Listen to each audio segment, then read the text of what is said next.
started out in church at a very young age. At 8 years old, started going to church with my parents. Around 14 years old was when I really noticed I started struggling with addiction, struggling with drinking. I started at a very early age, and then I kept traveling down that path of addiction, of drinking, of using drugs. I knew I needed to stop. I knew I didn't want to live that lifestyle. The loneliness, the despair, the shame, the guilt. It was hard. It was hard to go through.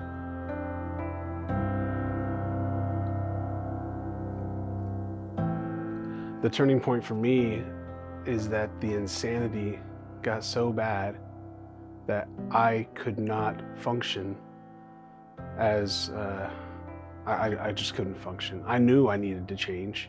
I knew that nothing would get better until I made a decision to change.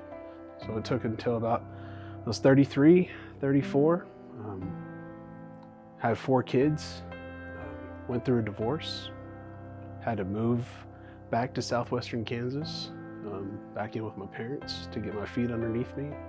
Lost, at that point, everything that I considered to be part of my identity. But God was with me during that time. I knew He was.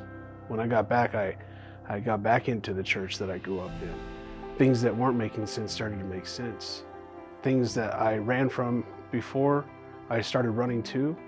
I fell so hard that all I could do is look up. Even in the disparaging, in the horrible parts of what I would consider the worst times of my life, I could see God's hand leading and pulling me.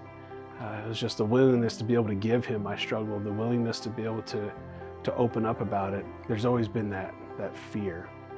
What has helped me now, though, is that I know with being connected here at Journey, being connected with others in recovery, being connected more with my wife, that the harm that I've caused doesn't really define me who I am today. I can't change what happened.